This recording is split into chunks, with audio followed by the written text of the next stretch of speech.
ମୋ କଥା ଶୁଭୁଛି?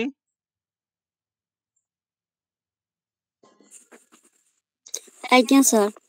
ହଉ, ତାହେଲେ ସମସ୍ତେ ନିଜର ମ୍ୟୁଟ୍ କରିଦିଅ। ଆମେ ଆଲୋଚନା କରିବା ଚଣ୍ଡୀ ପୁରାଣ ସମ୍ପର୍କରେ।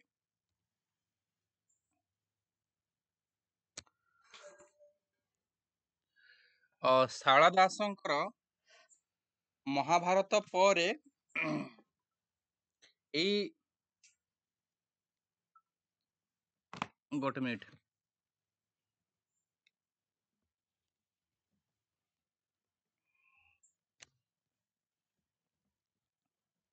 ତାଙ୍କର ଏଇ ଗ୍ରନ୍ଥଟି ରଚିତ।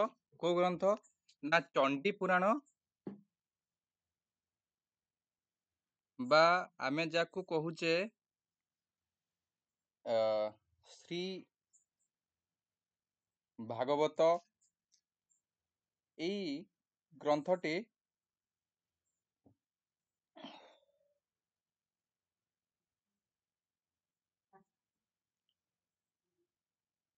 ବୁଝି ହଉଛି?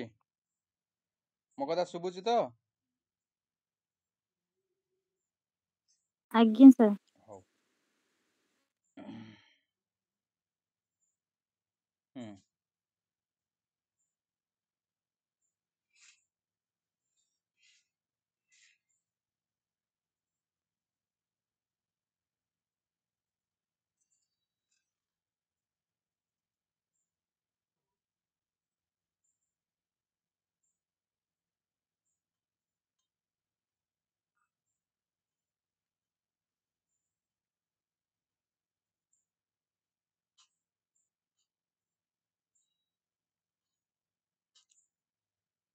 ଗୋଟେ ମିନିଟ୍ ଖାଲି ମୁଁ ଦେଖି।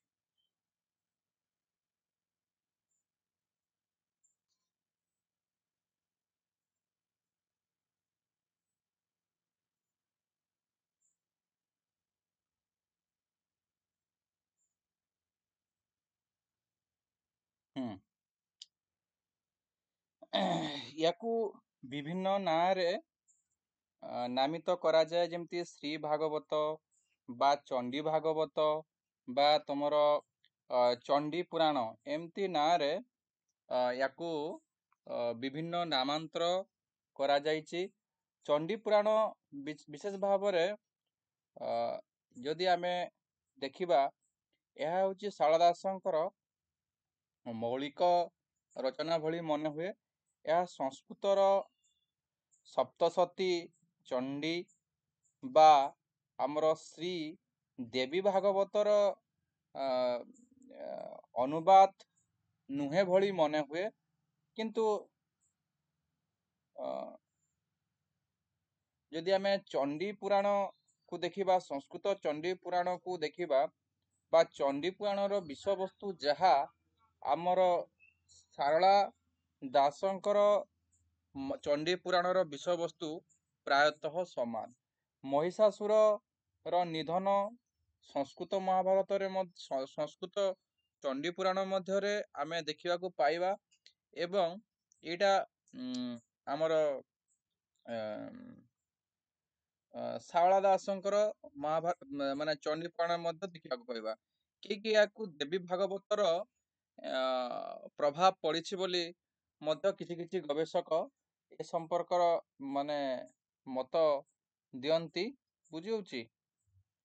ଏଥିରେ ଆମେ କବିଙ୍କର ଯୋଉ କବି ପ୍ରତିଭାର ଉତ୍କର୍ଷ, ଯେହେତୁ ଏହା ଶାରଳା ଦାସ ଶାରଳା ମହାଭାରତ ପରେ ରଚନା କରୁଛନ୍ତି, ଏତେ ବଡ଼ ବିରାଟ କୃତି ଲେଖି ସାରିବା ପରେ ସେ ଏଭଳି ଏକ କୃତିକୁ ପରିକଳ୍ପନା କରୁଛନ୍ତି, ତ ନିହାତି ଭାବରେ ସାହିତ୍ୟିକ ମୂଲ୍ୟ ଦୃଷ୍ଟିରୁ ବା କଳ୍ପନା ବିଳାସିତା ଦୃଷ୍ଟିରୁ ବା ଚରିତ୍ର ଚିତ୍ରଣ ଦୃଷ୍ଟିରୁ, ଏହାର ନାମକରଣ ଦୃଷ୍ଟିରୁ ଇଏ ନିଜର ମୌଳିକତା ପ୍ରତିପାଦନ କରିଛନ୍ତି। ଯାହା ହଉ, ଆମେ ଏହାର କଥାବସ୍ତୁ ଦେଖିବା ଯେ କଣ କଥାବସ୍ତୁ ରହିଛି ଶାରଳା ଦାସଙ୍କର ଚଣ୍ଡୀ ପୁରାଣରେ। ଏହାର କଥାବସ୍ତୁ ପିଲାମାନେ ରହିଛି ଯେ ସିଂହଳାସୁରର ପୁତ୍ର ମ୍ୟୁଟ୍ କର, ସସ୍ମିତା ମ୍ୟୁଟ୍ କର, ବଜ୍ରସିଂହ, ବୁଝି ହଉଛି, सिंहलर राजा होउची सिंहलासुर, तार पुत्र होउची वज्रसिंह ओ वज्रसिंहर पुत्र होउची कपिल सिंह। बुझाउची ए ना गुड़ाक मन रख।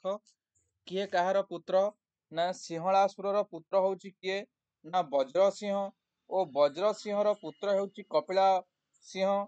कपिल सिंह जो राक्षस बुझाउची से 14 वर्ष काल तपसाधना करी बा तपस्या करी भगवान शिवଙ୍କ ଠାରୁ ବା ଶିବଙ୍କୁ ସନ୍ତୁଷ୍ଟ କରି ଏକ ବର ପ୍ରାପ୍ତ ହୋଇଛି ଏବଂ ଇ ଯୋଉ ବର ପାଇବା ଫଳରେ ସେ ତାର ଫଳ ସ୍ୱରୂପ କଣ ହେଇଛି ନା ବହୁ ସ୍ତ୍ରୀଙ୍କୁ ସେ ଉପଭୋଗ କରିଛି ଶିବଙ୍କ ଠାରୁ ବର ପାଇବା ବା ବରର ବଳ ଅନୁସାରେ।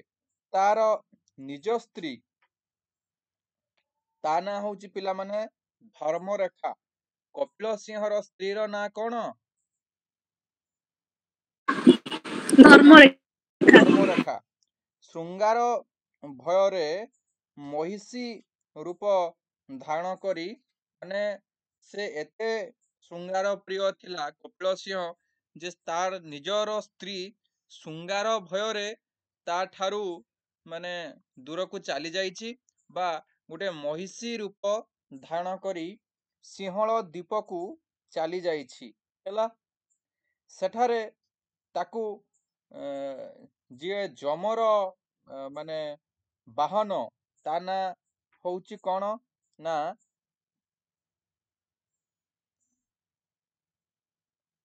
କୁଭାନ୍ତ। ଯମର ଯିଏ ମାନେ ବାହନ ତମେ ଜାଣିଛ ଯମର ଗୋଟେ ବାହନ ହଉଛି ମହିଷୀ, ତା ନାଁ ହଉଛି କୁଭାନ୍ତ। ତାକୁ ବଳତ୍କାର କରି ମାନେ ବଳତ୍କାର କରିଛି ବା ସେଇ ଧର୍ମରେଖା ନାମିନୀ ମହିଷୀ ସେ ଯମର କୁଭାନ୍ତ ନାମକ ମହିଷୀ ଠାରେ ସିଂହଳ ଦ୍ୱୀପରେ କଣ ହେଇଛି ନା ବଳତ୍କାର ହେଇଛି। ବଳତ୍କାର ଫଳରେ ତାର ଔରସରୁ ଗୋଟେ ମହାନ ପରାକ୍ରମୀ ମହାନ ବଳଶାଳୀ ଏକ ପୁତ୍ର ସନ୍ତାନ ଉତ୍ପତ୍ତି ଲାଭ କରିଛି। ତାର ନାମକରଣ ହଉଛି ମହିଷାସୁର। ଏମିତି ନାମକରଣ କାହିଁକି ମହିଷାସୁର ରଖାଯାଇଛି ନା ତାର ମୁଣ୍ଡଟି ମହିଷୀର ଓ ଶରୀରଟି ରାକ୍ଷସ। ବୁଝିହଉଛି ମୁଣ୍ଡଟି ତାର କଣ ନା ମହିଷୀ, ତାର ମା ଯେହେତୁ ମହିଷୀ ରୂପ ଧାରଣ କରିଥିଲା ଏବଂ ତେଣୁକରି ତାର ମୁଣ୍ଡଟି ମହିଷୀ ଏବଂ ଶରୀରଟି ରାକ୍ଷସ, ସେଥିପାଇଁ ତାର ନାମ ରଖାଯାଇଥିଲା କଣ ନା ମହିଷାସୁର। ବୁଝିହଉଛି? ହଁ। ତାପରେ କଣ ହେଇଛି ନା ଯେତେବେଳେ ମହିଷାସୁର, ତମମାନେ ସମସ୍ତେ ମହିଷାମର୍ଦିନୀ ଗୋଟେ ନାଟକ ଦେଖିଥିବ ଆମର ପାଣିଙ୍କର, କି ପାଣି ବୈଷ୍ଣବ ପାଣିଙ୍କର ଗୋଟେ ନାଟକ ହଉଛି ମହିଷାମର୍ଦିନୀ। ଏକ୍ସାକ୍ଟ ସେମ୍ ସେଟିଂ ରହିଛି। ତ କଣ ହଉଛି ନା ଯେତେବେଳେ ମହିଷାସୁର ଯୁବକ ଅବସ୍ଥାକୁ ବା ଯୁବକ ହୋଇଛି, ମହିଷାସୁର ନିଜେ ମାନେ ଅସୁର ମାନଙ୍କର ଗୋଟେ ପ୍ରବୃତ୍ତି ହଉଛି ଯେ ସେମାନେ କିଭଳି ଭାବରେ ଦିଗ୍ବିଜୟ କରିବେ ଏବଂ ଅନ୍ୟ ରାଜ୍ୟକୁ ନିଜର କାୟାସ୍ଥ କରିବେ। ତ ସେଇ ନିଶା ମହିଷାସୁର ମନ ଭିତରକୁ ଆସିଛି ଏବଂ ସେ କଠୋର ତପସ୍ୟା କରି ମାନେ କରିବାକୁ ଆରମ୍ଭ କରିଛି ଏବଂ ସେ ତପସ୍ୟା କାହାକୁ କରିଛି ନା ବ୍ରହ୍ମାଙ୍କୁ କରିଛି। ବ୍ରହ୍ମା ସନ୍ତୁଷ୍ଟ ହୋଇଛନ୍ତି ଏବଂ ବ୍ରହ୍ମା ସନ୍ତୁଷ୍ଟ ହେବା ପରେ ତାକୁ ଗୋଟେ ମାନେ ଅମର ବର ପାଇଛି, ମାନେ ବ୍ରହ୍ମାଙ୍କ ଠାରୁ ଅମର ବର ଲାଭ କରିଛି ଏବଂ ବ୍ରହ୍ମାଙ୍କ ଠାରୁ ଯେତେବେଳେ ସେ ଅମର ବର ପାଉଛି, କଣ ହେଇଛି ନା ଅମର ବର ମଧ୍ୟ ଯେ ଯଦି ପ୍ରକୃତିର ବିପରୀତ ଆମେ କାର୍ଯ୍ୟ କରିବା, ଆମେ ଯେକୌଣସି ବର, ଯେକୌଣସି ସିଦ୍ଧି, ଯେକୌଣସି ବିଦ୍ୟା ତାହା କାମ ଦିଏ ନାହିଁ।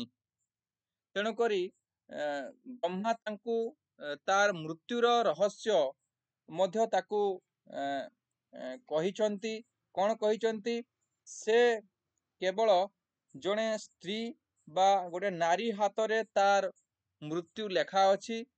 ଯଦି କୋଉ ନାରୀ ହାତରେ ସେ କଥା ମଧ୍ୟ ସେ କହିଛନ୍ତି ଯେ ଯୋଉ ସ୍ତ୍ରୀର ସ୍ତନ ଯୌବନ ସେ ଦେଖିବ ବା ଯୋଉ ସ୍ତ୍ରୀର ସ୍ତନ ଯୌବନ ସେ ଦେଖିବ ସେ ଜାଗାରେ ବଳବୀର୍ଯ୍ୟହୀନ ହେଇକି ତାର ମାନେ ମୃତ୍ୟୁବରଣ ହେବ। ଏମିତି ସେ ବ୍ରହ୍ମାଙ୍କ ଠାରୁ ତାର ମୃତ୍ୟୁ ରହସ୍ୟ ମଧ୍ୟ ଜାଣିଛି। ବିଭିନ୍ନ ଦେଶର ରାଜାମାନଙ୍କୁ ସେ ନିଜର ବସତା ସ୍ୱୀକାର କରିଛି। ତା ସହିତ ଯୋଉ ରାକ୍ଷାସ ଅନ୍ୟାନ୍ୟ ରାକ୍ଷାସ ରହିଲେ ଯେପରି ଚରିତ୍ର ହଉଛନ୍ତି ଚଣ୍ଡମୁଣ୍ଡ ଏମାନେ ଦି ଭାଇ, ଶୁମ୍ଭ ନିଶୁମ୍ଭ ଏମାନେ ମଧ୍ୟ ଦୁଇ ଭାଇ। ଏମାନେ ଏ ଦୈତ୍ୟ ମାନଙ୍କ ସହିତ ଏ ଅସୁର ମାନଙ୍କର ସହିତ ତାର ବନ୍ଧୁତା ତାର ମାନେ ସମ୍ପର୍କ ସ୍ଥାପନ ହେଇଛି। ତାପରେ ଏ ସମୟରେ ଦେବର୍ଷି ନାରଦ ଆସିକି ସିଂହଳ ଦ୍ୱୀପରେ ପ୍ରବେଶ କରୁଛନ୍ତି ଏବଂ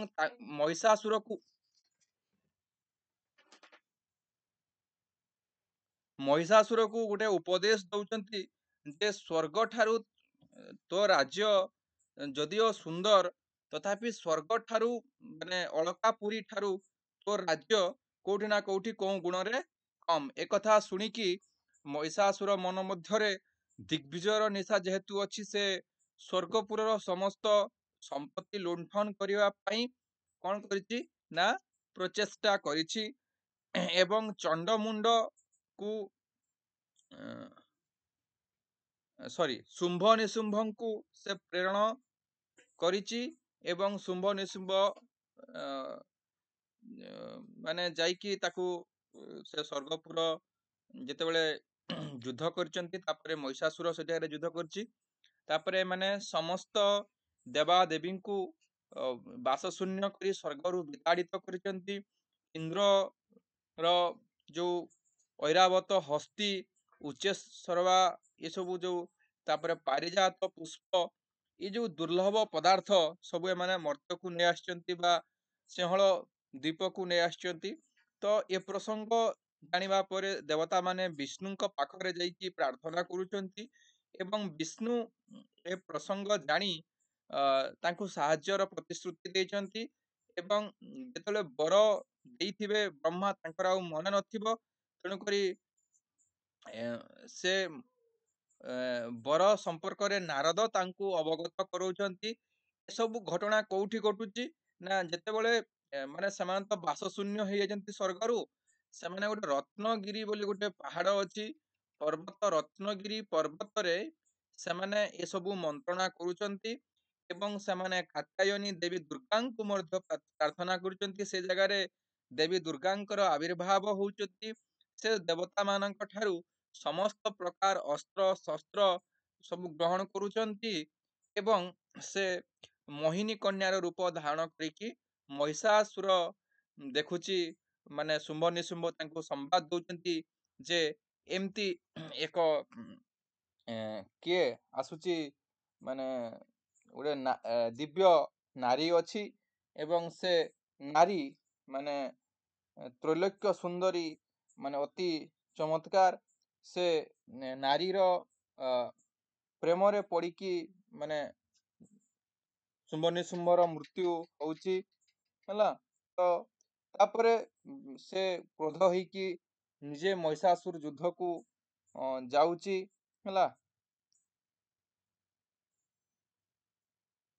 ତାପରେ ଦେବୀ ଦୁର୍ଗା ଯେତେବେଳେ ମହିଷାସୁର ସହିତ ଯୁଦ୍ଧ କରୁଛନ୍ତି ସେ ସମୟରେ କ'ଣ ହଉଛି ନା ମହିଷାସୁରକୁ ଯେତେ ଚେଷ୍ଟା କରୁଛନ୍ତି ମହିଷାସୁର ର ମୃତ୍ୟୁ ସମ୍ଭବ ହଉନାହିଁ। ସେ ସମୟରେ ଦୈବୀ ବାଣୀ ଘଟୁଛି ଯେ ସେ ନିଜର ସମସ୍ତ ବସ୍ତ୍ର କୁ ପରିହାର କରି ଉଲଗ୍ନ ଅବସ୍ଥାରେ ଯେତେବେଳେ ମହିଷାସୁର ସହିତ ଯୁଦ୍ଧ କରୁଛନ୍ତି ସେ ସମୟରେ ନିଜର ବଳବୀର୍ଯ୍ୟ ସବୁ ତାର ଲୀନ ହେଇଯାଉଛି ଏବଂ କ'ଣ ହଉଛି ନା ସେ ମାନେ ଆଉ ଅସ୍ତ୍ର ଧରି ପାରୁ ନାହିଁ। ସେ ସମୟରେ ଶକ୍ତି ସ୍ୱରୂପିଣୀ ମାନେ ଦେବୀ ଦୁର୍ଗା ତାଙ୍କୁ ବଧ କରୁଛନ୍ତି। ତ ଇଏ ହଉଛି ତମର ମହିଷାସୁର ଏବଂ ଦୁର୍ଗା ବା ଦେବୀ ଦୁର୍ଗାଙ୍କ ମଧ୍ୟରେ ଯୋଉ ଯୁଦ୍ଧ ପ୍ରସଙ୍ଗ ବା ମହିଷାସୁରର ନିଧନ ପ୍ରସଙ୍ଗ ଆମେ ଚଣ୍ଡୀ ପୁରାଣ ବା ଶ୍ରୀ ଭାଗବତ ଆମେ ଦେଖୁଛେ। ତ ବିଶେଷ ଭାବରେ ଏଥିରେ ଆମେ ଗୋଟେ ଜିନିଷ ଲକ୍ଷ୍ୟ କରିପାରିବା ଯେ ଶାରଳା ଦାସ, ତମାନେ ଜାଣିଛ ଯେ ଶାକ୍ତ ଉପାସକ ମାନେ ଶକ୍ତିକୁ ଉପାସନା କରନ୍ତି ବା ନାରୀ ଶକ୍ତିକୁ ଦେବୀ ଶକ୍ତିକୁ ଉପାସନା କରନ୍ତି। ତାର ଏକ ପରିଚୟ ତମେ ମାନେ ଯେତେବେଳେ ବିଲଙ୍କା ରାମାୟଣ କଥା ମୁଁ ତମକୁ ପଢଉଥିଲି ଯେ ବିଲଙ୍କା ରାମାୟଣରେ ମଧ୍ୟ ସେୟା ହୋଇଛି ଯେ ସେ ଜାଗାରେ ସେ ସୀତା ମାନେ ପୁରୁଷ ଶକ୍ତି କେବଳ ସବୁ କିଛି କରିପାରିବ ନାହିଁ, ଯଦି ନାରୀ ଶକ୍ତିର ହାତ ନାହିଁ ଏକଥା ସେ ସେଇ ବାଟ ଦେଇକି ତମର ବିଲଙ୍କା ରାମାୟଣରେ ସୂଚନା ଦେଉଥିବା ବେଳେ ପରବର୍ତ୍ତୀ ପର୍ଯ୍ୟାୟ ତାଙ୍କର ଯୋଉ ତମେ ଚଣ୍ଡୀ ପୁରାଣ କଥା ଆମେ କହୁଛେ, ଏ ଚଣ୍ଡୀ ପୁରାଣରେ ମଧ୍ୟ ସେଇ କଥା ଆମେ ଲକ୍ଷ୍ୟ କରୁଛେ ଯୋଉଥିରେ ଦେବୀ ଦୁର୍ଗା ଗୋଟେ ଅସୁର ଶକ୍ତିକୁ ବିନାଶ କରୁଛନ୍ତି ବା ଅଧର୍ମ ଶକ୍ତିକୁ ବିନାଶ କରୁଛନ୍ତି। ଏଥିରେ ଶକ୍ତି ଉପାସନା ବା ଶାକ୍ତ ଧର୍ମର ଏକ ପ୍ରଚାର ପ୍ରସାର ମଧ୍ୟ ଶାରଳା ଦାସ ଅନ୍ୟ ମାନେ ବାଟରେ କରିବାକୁ ଚେଷ୍ଟା କରୁଛନ୍ତି। ତ ବୁଝି ହଉଛି। ତ ଆଉ ଗୋଟେ ପଏଣ୍ଟ ହଉଛି ଯେ ଆମେ ତାର ସାହିତ୍ୟିକ ମୂଲ୍ୟ କଥା କିଛି ଟିକେ ଲକ୍ଷ୍ୟ କରିବା। ସାହିତ୍ୟିକ ମୂଲ୍ୟ ଯଦି ଆମେ ଦେଖିବା ଯେ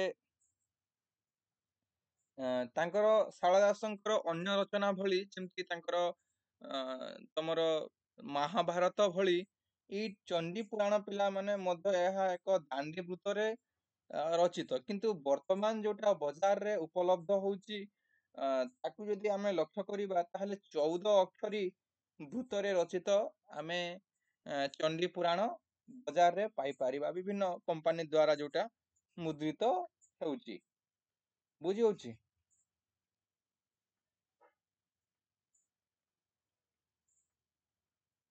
ହଁ, ମୁଁ ଯେମିତି କହୁଥିଲି ଯେ ଶାକ୍ତ ଉପାସନା ଧର୍ମୀୟ ଧାରା ବା ଶାକ୍ତ ଉପାସନା ଏଥିରେ ଆମେ ଦେଖିବାକୁ ପାଇପାରିବା ଶକ୍ତି ଉପାସନା ହେଲା। ଆଉ ଗୋଟେ ଇମ୍ପୋର୍ଟାଣ୍ଟ କଥା ହଉଛି ପିଲାମାନେ ବହୁତ ପରୀକ୍ଷାରେ ପ୍ରଶ୍ନରେ ଆସେ ଯେ ଶାରଳା ଦାସ ତାଙ୍କର କେଉଁ କେଉଁ ଗ୍ରନ୍ଥରେ ଜାତି ସ୍ମର କଥା କହିଛନ୍ତି। ଜାତି ସ୍ମର ମାନେ ନିଜର ପୂର୍ବ ଜନ୍ମ ଏବଂ ପରଜନ୍ମ କଥା ଯୋଉଥିରେ ଯୋଉମାନେ କୁହନ୍ତି, ଏଇଟା ଲେଖିପାରିବ ଯେ ଏଇ ତାଙ୍କର ଚଣ୍ଡୀ ପୁରାଣର ପିଲାମାନେ ସେ ଜାତି ସ୍ମର କଥା କହିଛନ୍ତି। ସେ ସେ କଣ କହୁଛନ୍ତି ନା ପ୍ରଥମ ଜନ୍ମରେ କାଳିଦାସ ମାନେ ମୁଁ ଥିଲି ବୋଲି ସେ କହୁଛନ୍ତି, ଦ୍ୱିତୀୟ ଜନ୍ମରେ ମହାକାଳୀ, ତୃତୀୟ ଜନ୍ମରେ ଶାରଳା ଦାସ ଭାବେ ଜନ୍ମ ଲାଭ କରିଛି ଏମିତି ସ୍ୱୀକାର କରୁଛନ୍ତି। ଏବଂ ସେ କହୁଛନ୍ତି ଯେ ମୁଁ 4ଟା ଜନ୍ମ ନେବି, ଆଉ ଏକ ବାର ସେ ଜନ୍ମ ଗ୍ରହଣ କରିବା କଥା ମଧ୍ୟ ସ୍ୱୀକାର କରୁଛନ୍ତି। ଇଏ ଜାତି ସ୍ମର କଥା ଆମେ ଚଣ୍ଡୀ ପୁରାଣ ଭିତରେ ଆମେ ଲକ୍ଷ୍ୟ କରି ପାରିବା।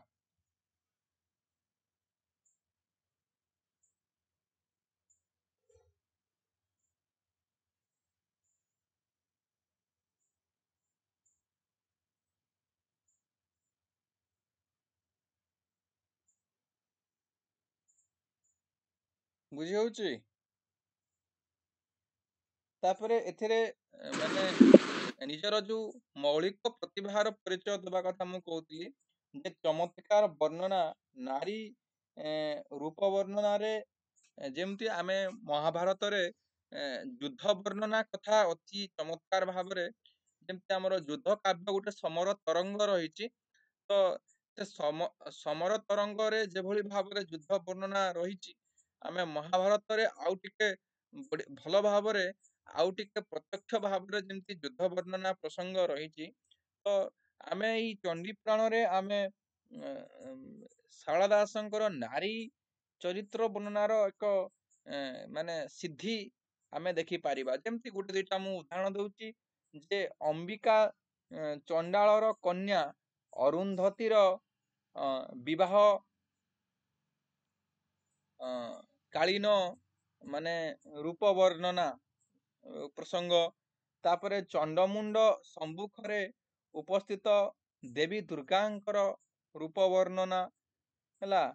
ये सबु रूप वर्णना आमे ई चंडी पुराण रे आमे देखिबाकू पाइबा।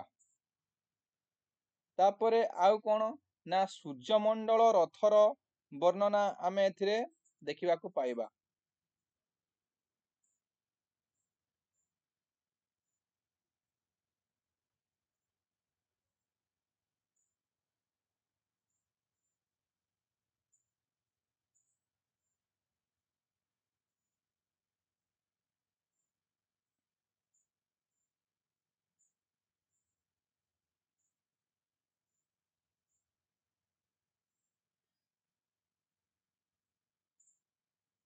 ता सहित एते मध्य से युद्ध वर्णना पिला माने करिचंती। जेमती युद्ध वर्णना करिवा समय से कोन ना सैन्य मानकर संख्या मध्य पिला माने दिचंती। जोटा मु तुमको गोटे किंबदंती कहली तुम मानकर मन अछि कि नाही, शारदा दास होजंती कपिलेंद्र देवंकर सेनापति थिले, तेणु एते प्रत्यक्ष भावरे सब विषय वर्णना करी पारिचंती। बुझी होची तो से कोन ना सैन्य मानकर संख्या एथिरे, तापरे युद्धरे व्यवहृत रथर संख्या, बुझी होची बाद्यर संख्या, तापरे अन्यान्य युद्ध उपकरण रो संख्या, तापरे महिषासुरर सम्मुखीन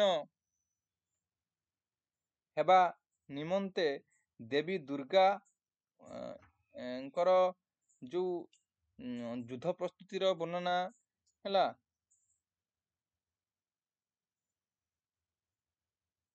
तापरे देवी दुर्गांक सहित आसीथिबा जो विभिन्न देवी मानकर संख्या, ये सब संख्या आमे चंडी पुराण रे उल्लेख रहिथिबा कथा आमे देखिबा।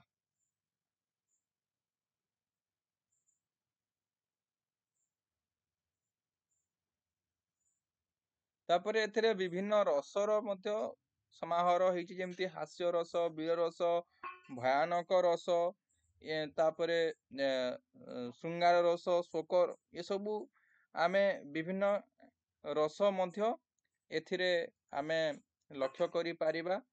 तो विशेष भावरे ये ग्रंथटी सेतिकी सरल, जेतिकी भाषा दृष्टि विशेष भाव एथिरे प्रायतः प्राचीन ओडिया, जोटा प्राचीन ओडिया भाषा व्यवहार करा जायछि एवं अनेक स्थल रे संस्कृत शब्द मध्य व्यवहार करा जायछि।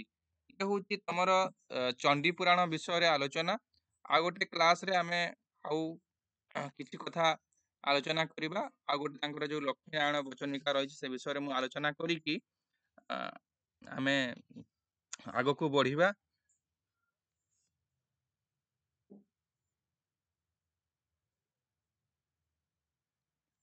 से टेस्ट माने पिला माने दउछ तो जोटा ग्रुप रे छाडुची मु